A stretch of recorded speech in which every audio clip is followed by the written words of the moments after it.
दोस्तों नमस्ते। आज ये स्पेशल वीडियो जो आज परीक्षा हुई थी फूड सेफ्टी ऑफिसर की जो परीक्षा हुई थी आज, उस परीक्षा में राजस्थान इतिहास के प्रश्न थे। राजस्थान इतिहास के प्रश्न थे, कुल 7 प्रश्न थे राजस्थान इतिहास के, और अच्छे प्रश्न थे। लगभग बेसिक प्रश्न भी मैं कह सकता हूँ और अच्छे प्रश्न भी मैं कह सकता हूँ, ठीक है ना। जिनकी विद्यार्थी के प्रॉपर अकॉर्डिंग तैयारी है, 1% विद्यार्थी वहाँ छोड़ सकता है, 7-6% विद्यार्थी इसको आराम से अटेंड कर सकता है। देखो, तो मैं आपको ये हल इसलिए करवा रहा हूँ क्योंकि आपको 30 जुलाई की परीक्षा है। आपके 30 जुलाई की सेकेंड ग्रेड की परीक्षा है। 30 जुलाई को सेकेंड ग्रेड की परीक्षा है और औसतन लगभग 10% वहाँ आपके बनते हैं राजस्थान इतिहास के। तो 20 अंक, 10% 20 अंक विद्यार्थी के लिए बहुत उपयोगी है और वर्तमान में तो विद्यार्थी का लिए हर अंक महत्वपूर्ण है। तो ये 20 अंकों के लिए मैं आपके लिए ये प्रयास कर रहा हूँ।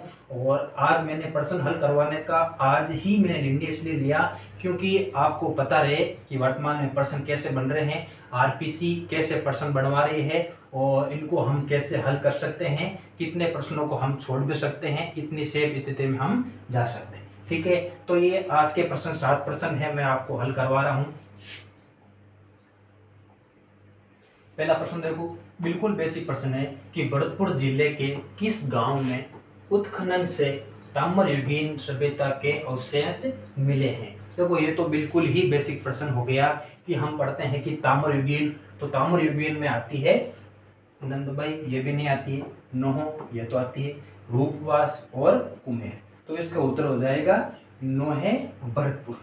नोह भरतपुर। देखो, अब इस चीज को समझना कि यहाँ प्रश्न पूछा है ताम्रयुगीन, परंतु नोहे सिर्फ ताम्रयुगीन नहीं है, यहाँ से 5 स्तरों पर इसका उत्खनन हुआ है। या ऐसा कहूं कि 5 प्रकार की संस्कृतियों के अवशेष हमें यहाँ से मिले हैं और इसके उत्खननकर्ता का नाम याद रखना, RC अग्रवाल। उत्खननकर्ता का नाम याद रखना, RC अग्रवाल इसके उत्खननकर्ता थे। और ऐसा कहूं कि खोजकर्ता कहूं या उत्खननकर्ता कहूं, एक ही बात है। और यहाँ से 5 स्तरों के हमें प्रमाण मिले हैं। यहाँ से देखो, ताम्रयुगीन भी मिला है, ठीक है, ताम्रयुगीन। यहाँ से कांस्य युगीन भी मिले हैं, यहाँ से मर्दबाण संस्कृति के अवशेष भी मिले हैं और यहाँ से लोहे युगीन संस्कृति के अवशेष भी मिले हैं। तो यहाँ 5 स्तरों पर इसका उत्खनन किया गया था और उत्खनन करता थे RC अग्रवाल, ठीक है। और नोह के बारे में एक आप मोस्टली याद रखना कि यक्ष प्रतिमा,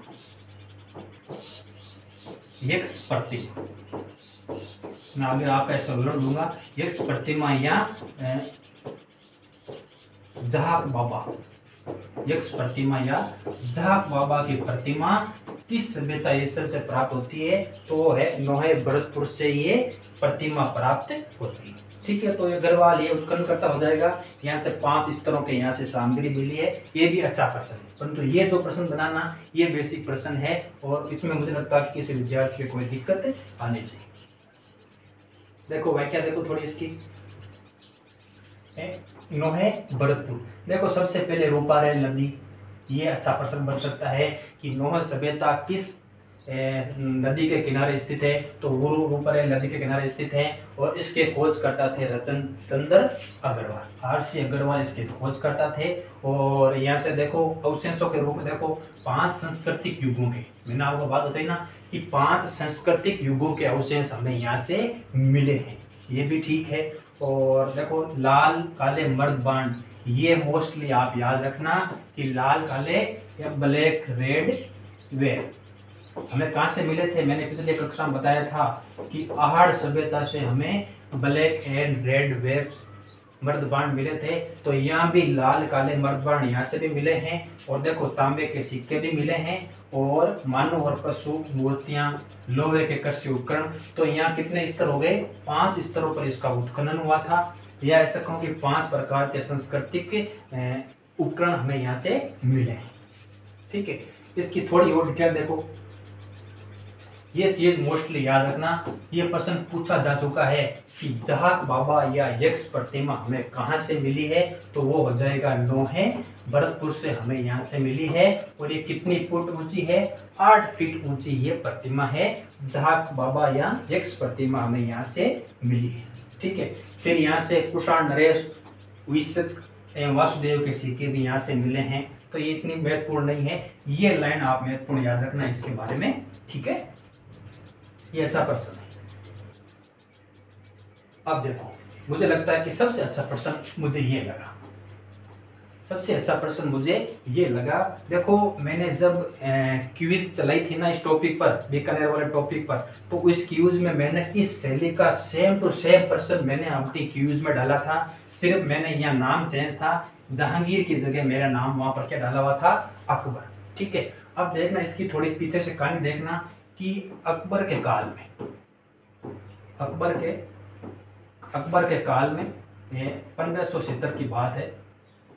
1570 में नागौर दरबार। ठीक है, 1570 में नागौर दरबार।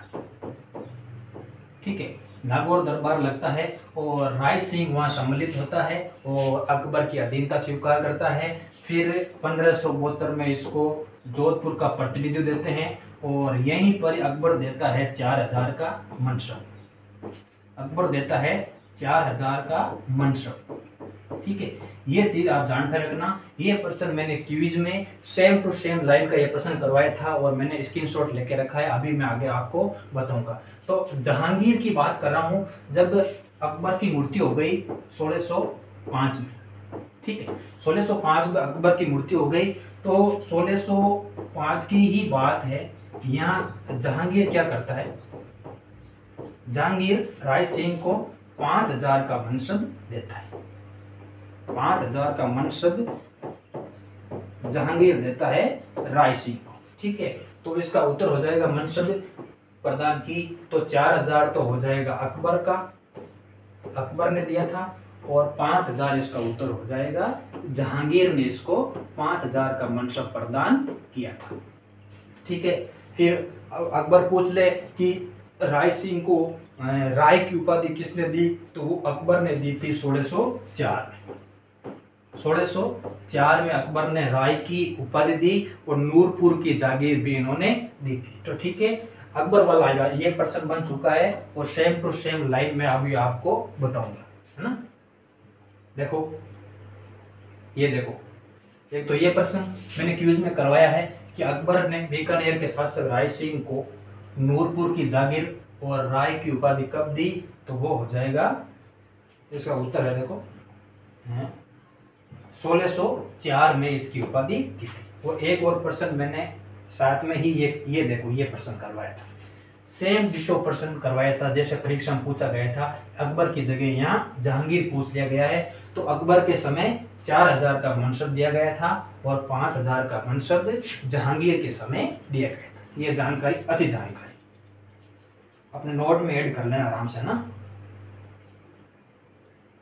ये तो बिल्कुल ही बेसिक प्रश्न है, इसमें तो ज्यादा कुछ नहीं है। देखो क्या पूछ रहा है कि जयपुर में राजनीतिक चेतना के उदय और विकास में निम्न में से किसने योगदान दिया। देखो बिल्कुल बेसिक प्रश्न है, अगर आपने कहीं नहीं पढ़ा है ना तो भी आप इसका हल निकाल सकते हो कि जयनारायण व्यास, ये हो जाएगा जोधपुर का। ठीक है, अर्जुनलाल सेठी, ये हो जाएगा जयपुर का। माणिकलाल वर्मा, ये हो जाएंगे मेवाड़ के। भोपीलाल पांड्या, ये हो जाएंगे डूंगरपुर बांसवाड़ा, ये हो जाएंगे डूंगरपुर बांसवाड़ा। ठीक है, डूंगरपुर बांसवाड़ा ये हो जाएंगे। तो इसका हम आराम से इसका हल निकाल सकते हैं। ये नहीं हो सकता, ये नहीं हो सकता, ये नहीं हो सकता, अर्जुनलाल सेठी। ठीक है, ये तो बेसिक प्रश्न है। जिसने वर्धमान विद्यालय की स्थापना की थी, याद रखना। जैन शिक्षा सुधार समिति की भी स्थापना की थी, ये भी आप याद रखना। तो अर्जुनलाल सेठी का संबंध किया कहाँ से है? जयपुर से इसका संबंध। तो ये बिल्कुल बेसिक प्रश्न है, आपके सिर्फ दिमाग में ये चीज होनी चाहिए कि ऐसा प्रश्न बना है। अब देखो, ये सबसे अच्छा प्रश्न, थोड़ा इसको मैं छोटा कर देता हूं। और छोटा करना पड़ेगा। इस प्रश्न को देखो अब, अच्छा प्रश्न मेरे अनुसार आज की परीक्षा का सबसे बेस्ट प्रश्न मुझे ये लगा कि निम्नलिखित युगों में से कौन सा युग्म सुमेलित है। सुमेलित है का पूछा, याद रखना कौन सा युग्म सुमेलित है, मतलब कि चारों में से कौन सा एक कथन सत्य, चारों में से कौन सा एक कथन सत्य। तो देखना, रूपा जी और कृपा जी बेगू किसान आंदोलन, रूपा जी कृपा जी कहाँ शहीद हुए थे, ये भी ठीक है, हाँ बेगू किसान आंदोलन, ये भी ठीक है। नानक भील और देवा गुजर, नानक भील और देवा गुजर, ये भी बीकानेर आंदोलन, ये भी हो सकता है। नानक जी और ठाकरी पटेल, बूंदी किसान आंदोलन। देखो नानक जी और ठाकरी पटेल का संबंध है बिजोलिया से, नानक जी बिजोलिया से इनका संबंध है, ठीक है। देवा गुजर और भवानी शंकर, इनका संबंध देखो, भवानी शंकर तो है मेवाड़ के, भवानी शंकर है मेवाड़ के, देवा गुजर हैं धौलपुर की। 18 सितंबर क्रांति के समय, याद रखना ये प्रश्न पूछा था कि 18 सितंबर क्रांति के समय देवा गुजर ने धौलपुर में विद्रोह का नेतृत्व किया था, और प्रजा मंडल के समय भवानी शंकर माणिक्यलाल वर्मा के साथ मेवाड़ का संबंध था, तो ये भी हो नहीं सकता। नानक जी भील और देवलाल गुजर बीकानेर किसान आंदोलन, ये भी नहीं हो सकता, ये भी गलत हो जाएगा, ठीक है। रूपा जी और कृपा जी ये हो जाएंगे डाबी, डाबी कहूं या मैं कहूं कि बरड़ किसान आंदोलन। बरड़ किसान आंदोलन के समय डाबी में रूपा जी और कृपा जी क्या हो गए, शहीद हो गए, तो बरड़ बेगू किसान आंदोलन, बेगू कहाँ था, ठीक है। तो ये इसका प्रश्न का उत्तर हो जाएगा। नानक जी भील ये कहाँ के थे, बूंदी, सॉरी इसके प्रश्न का उत्तर तो ये हो जाएगा। नानक जी भील और देवा गुजर, इनका संबंध मुझे याद नहीं आ रहा है, बीकानेर रियासत से ये नहीं थे, ठीक है। यहाँ बेगू है और यहाँ हो जाएंगे नानक जी और बूंदी, ठीक है। बूंदी हो जाएंगे पेज कमीशन, ये भी हो सकता है। देखो मेरे दिमाग से बात निकल गई है, परंतु देखो इसका उत्तर ये होता है, ये तो कंफर्म है कि रूपा जी और कृपा जी का संबंध बेगू किसान आंदोलन से है, या मैं कहूं कि डाबी किसान आंदोलन से इनका संबंध है, ठीक है। तो ये कथन बिल्कुल ही सत्य पूछा, इनकी मैं व्याख्या आपके टेलीग्राम पर डाल दूंगा, ठीक है। मेरे दिमाग में साहित्य नाम नहीं आ रहा, ये तो कंफर्म है कि ये बिजोलिया किसान आंदोलन से थे, ये धौलपुर से थे, और ये भवानी शंकर ये मेवाड़ से, ठीक है। तो रूपा जी और कृपा जी वाला ये कथन बिल्कुल सत्य बैठ रहा है, ठीक है। ये भी अच्छा प्रश्न।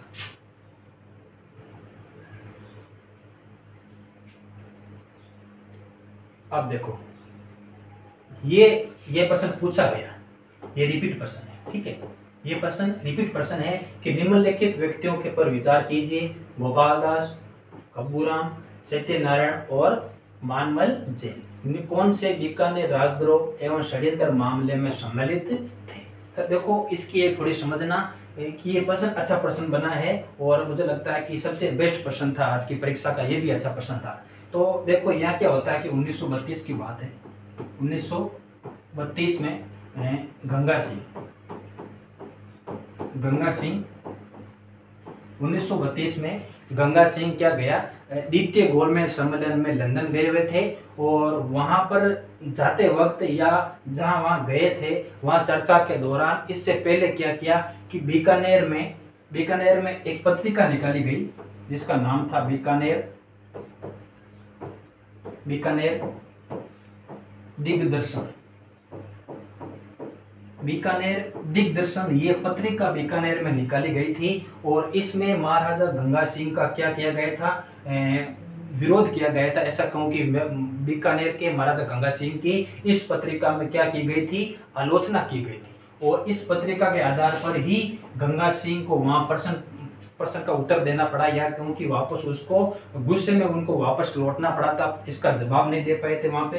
तो इसकी वजह से ही फिर क्या हुआ,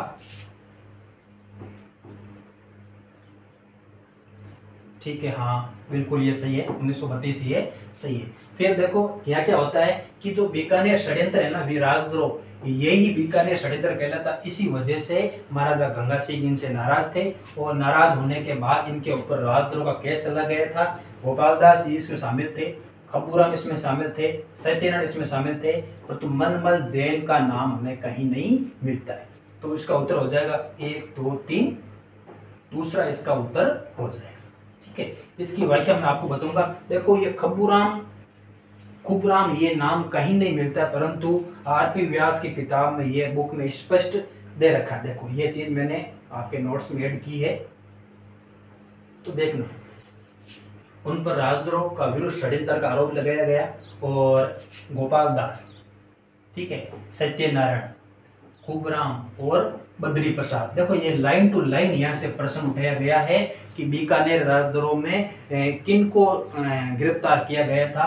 तो ये 4 नामों के आदि के ऊपर गिरफ्तार किया गया था। ये 13 अप्रैल 1932 की यहाँ पर बात है। ठीक है, गोलमेज सम्मेलन 1931 में था। तो ठीक है, गोलमेज सम्मेलन 1931 में वो गोलमेज सम्मेलन था, वो जहाँ लंदन में गए थे।